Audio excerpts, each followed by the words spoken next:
If your feet tingle at night, if your hands feel numb for no obvious reason, or if you feel burning, stabbing, or electric pain that no one seems able to explain, stay with me for the next few minutes because what I'm about to share may explain why your nerves are suffering and, more importantly, how to stop the damage before it becomes permanent. This is not about managing pain. This is about protecting your nerves while you still can. Let me make you a clear promise right away. By the end of this video, you will understand the single worst poison attacking seniors' nerves today. A poison most people are exposed to every single day without realizing it. And you'll know exactly what puts you at risk and what needs to change. Not someday now. I'm Dr. Robert Harrison. I've spent decades treating seniors with nerve pain, numbness, burning feet, loss of balance, and something many are told they must just live with: neuropathy. And one of the most frustrating things I see is how often people are told the wrong story about why their nerves are failing. They're told it's age, they're told it's genetics, they're told it's inevitable. In many cases, none of that is true. So now I want to ask you one clear question. And this is your call to action. Have you experienced tingling, numbness, or burning in your hands or feet? And did you realize blood sugar could be damaging your nerves even if you don't have diabetes? Write your answer in the comments section, because awareness is the first line of defense, and once nerve damage crosses a certain line, we don't get second chances. Let me tell you about a patient named Frank. Frank was 68 years old, recently retired and still active, but his feet burned at night. His toes felt numb during the day. Sometimes he felt sharp electric pains that shot through his legs without warning. He was told it was probably aging, maybe circulation, maybe just one of those things. But when we dug deeper, we found something else. A daily exposure, something he thought was harmless, was slowly poisoning his nerves.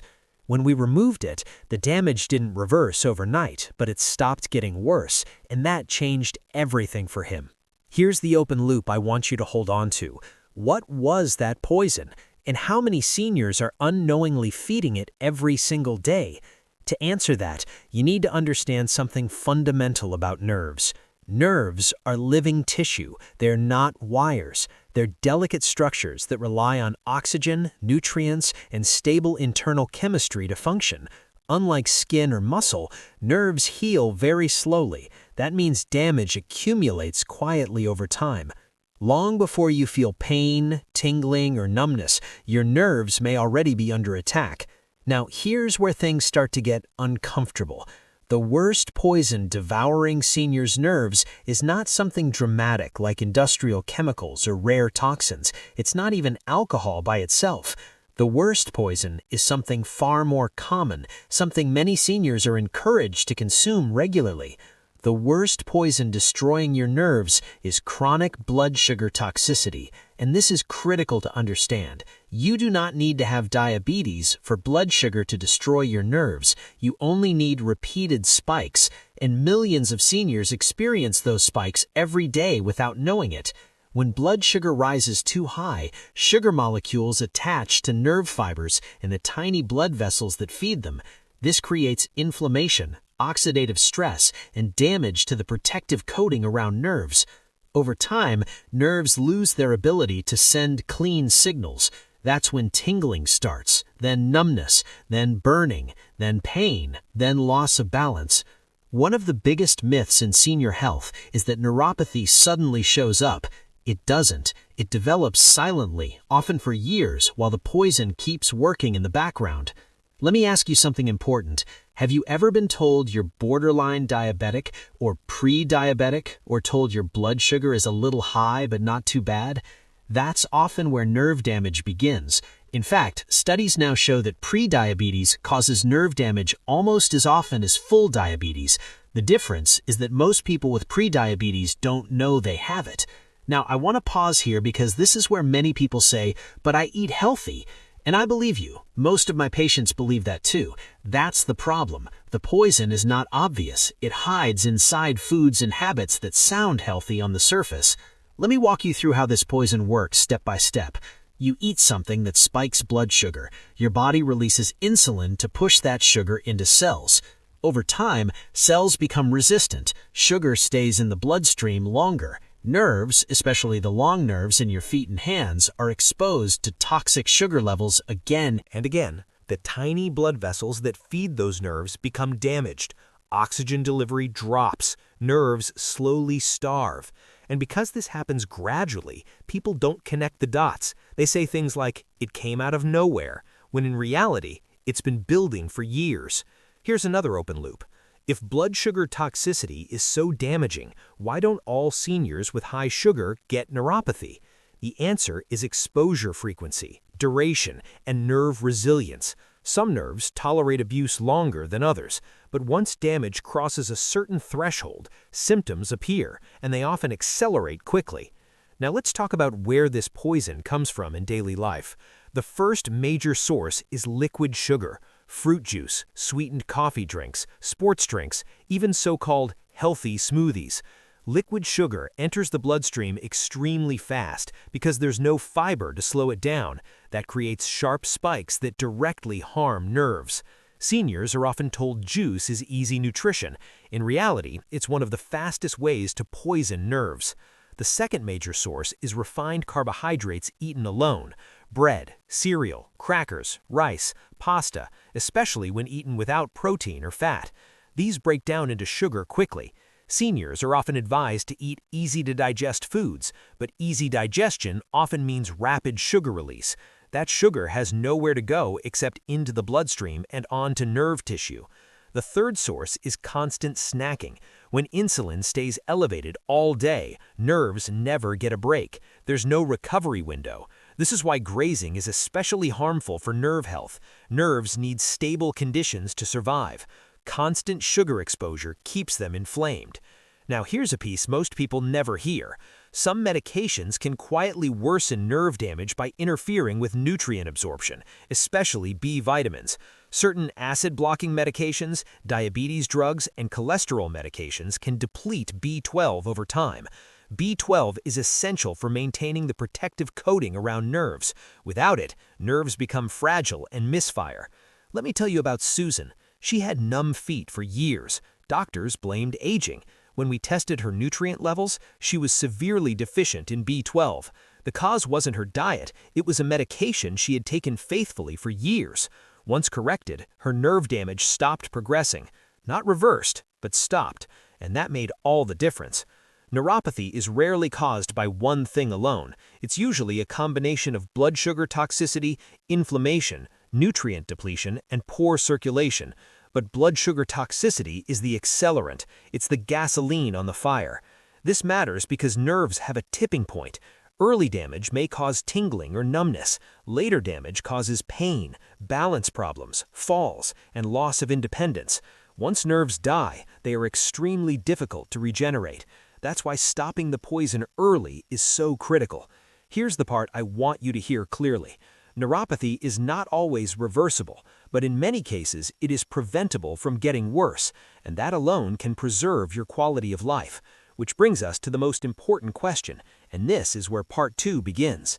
If blood sugar toxicity is the poison, what neutralizes it? What protects nerve tissue? And what simple changes can seniors make to stop nerve damage from progressing? In the next part, I'll show you how to identify hidden blood sugar spikes, the single eating rule that protects nerves, the nutrients nerves desperately need after 60, and how to tell whether your nerve damage may still be in the reversible stage. Now let's talk about the part that actually gives you power. If chronic blood sugar toxicity is the poison quietly devouring your nerves, what neutralizes it? What protects nerve tissue? And what can you realistically do? Not as a medical professional, not as a fitness fanatic, but as a senior who wants less pain, better balance, and a future with more independence. This is where many people expect complicated answers. They expect extreme diets, expensive treatments, or miracle supplements. The truth is far simpler, and that's why it's so often overlooked. The first and most important step in protecting your nerves is stabilizing blood sugar. Not aggressively lowering it, not chasing perfect numbers, but keeping it steady. Nerves don't need perfection, they need consistency. Every sharp spike in blood sugar is like a small chemical burn to nerve tissue. Fewer spikes mean less damage. That alone can slow or even halt progression. Here is the single most important rule I teach seniors with neuropathy, and it's one most people have never heard. Never eat carbohydrates alone. Not fruit, not bread, not crackers, not cereal. Carbohydrates eaten by themselves hit the bloodstream too fast, sugar rises sharply, insulin surges, and nerve repair shuts down. But when carbohydrates are eaten with protein or healthy fat, absorption slows dramatically. The same food that harms nerves when eaten alone becomes far safer when eaten correctly. This rule alone explains why some seniors develop severe neuropathy while others don't. Even with similar diets, it's not always what you eat, it's how you eat it. Let me give you a real example. A man, James, 74 years old, came to see me because his legs felt weak and unsteady by early afternoon. He had burning feet at night and numb toes during the day. He believed he was eating clean. Every morning he drank a fruit smoothie with banana, mango, juice, and yogurt. What he didn't realize was that the liquid sugar hit his bloodstream before his muscles and nerves had any protection. We removed the smoothie, replaced it with eggs and vegetables in the morning, and moved a small portion of fruit to later in the day, eaten after a meal. Within weeks, his nerve pain eased, his balance improved, and his energy lasted longer. Nothing magical happened, we simply stopped poisoning his nerves. The second major source is refined carbohydrates eaten alone. Bread, cereal, crackers, rice, pasta, especially when eaten without protein or fat. These break down into sugar quickly. Seniors are often advised to eat easy-to-digest foods, but easy digestion often means rapid sugar release. That sugar has nowhere to go except into the bloodstream and onto nerve tissue. Major step is eliminating liquid sugar entirely. No juice, no sweetened drinks, no smoothies. Even 100% natural juice is pure sugar without fiber. Fiber is what slows absorption and protects nerves. Without it, sugar hits fast and hard. Seniors often drink juice because it's easy, gentle, and recommended. Unfortunately, it's one of the fastest ways to worsen neuropathy. If you want fruit, eat it whole, in small portions, and never on an empty stomach. Fruit after a meal is far safer than fruit as a snack. This one change alone can dramatically reduce nerve irritation. The third step is nutrient protection, and this is critical. Nerves require specific nutrients to maintain their structure and function. Chief among them is vitamin B12. B12 is essential for maintaining the protective coating around nerves, called myelin. Without enough B12, nerves become exposed, fragile, and misfire. Many seniors are deficient in B12 without knowing it, especially those taking acid blockers or certain medications. But B12 is not the only nutrient nerves depend on. Magnesium supports nerve signaling and reduces cramping and twitching. Folate works alongside B12 to protect nerve tissue. Alpha-lipoic acid helps reduce oxidative stress in nerves and has been shown to improve neuropathy symptoms in some people. These nutrients don't cure nerve damage, but they help stabilize and protect what remains. Now, here's an important caution. More is not better. Some vitamins, especially B6 in high doses, can actually worsen nerve damage if taken incorrectly. This is why testing and guidance matter.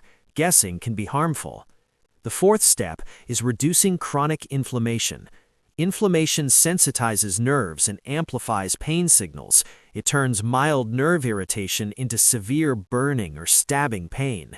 Highly processed foods, refined seed oils, and excessive sugar all fuel inflammation. On the other hand, foods like fatty fish, olive oil, vegetables, and spices such as turmeric help calm inflammatory pathways. Less inflammation means quieter nerves. The fifth step is movement, but not the kind most people fear. You do not need intense exercise to protect nerves. In fact, extreme exercise can worsen symptoms. What nerves need is circulation. Gentle walking, especially after meals, helps lower blood sugar and improves blood flow to nerve tissue. Even 10 minutes can make a difference. Movement is medicine when done correctly. At this point, I want to address something important. Many seniors feel discouraged when they hear nerve damage is slow to heal. That's true. Nerves regenerate very slowly, if at all. But stopping progression is just as powerful as reversing damage. Less pain, better sleep, improved balance, fewer falls, those changes matter. One of the most harmful beliefs seniors are given is that nothing can be done. That belief itself becomes dangerous. I've seen people give up early, only to worsen rapidly because the poison was never removed. Let me share another story. A woman in her early 70s came to me using a cane. She felt unsteady and afraid of falling. She had been told her neuropathy was permanent. When we stabilized her blood sugar, corrected nutrient deficiencies, and removed liquid sugar from her diet, her nerve pain reduced enough that she no longer feared walking short distances. She didn't become pain-free, but she regained confidence. That's life-changing. This brings us to a crucial point. Neuropathy is not just about pain, it's about independence. It's about being able to feel the ground under your feet, to react quickly, to trust your legs. Once neuropathy progresses too far, the risk of falls rises sharply, and falls are one of the biggest threats to senior health and longevity. That's why timing matters. Early nerve damage responds better than advanced damage. Tingling and mild numbness are warning signs, not verdicts. They are signals telling you something needs to change. Now let me give you a simple, practical way to take control for the next 2 to 4 weeks. Remove liquid sugar completely. Pair all carbohydrates with protein or healthy fat. Eat fruit only after meals in small portions. Walk for 10 minutes after eating when possible. And if you haven't had your B12 levels checked, ask for it. Do not change medications on your own, but be aware of their potential impact on nutrients. Observe what happens. Pay attention to your symptoms. Many seniors notice less burning at night, improved sleep, and steadier balance. Even small improvements matter because they tell you the damage is not yet fixed in stone. Here's something I want to say very clearly. Anyone promising a miracle cure for neuropathy is not being honest. But anyone telling you nothing can be done is also wrong. There is a wide space in between, and that's where real progress lives. Neuropathy is often the result of years of quiet damage. It makes sense that improvement takes time, but stopping the poison is always the first step.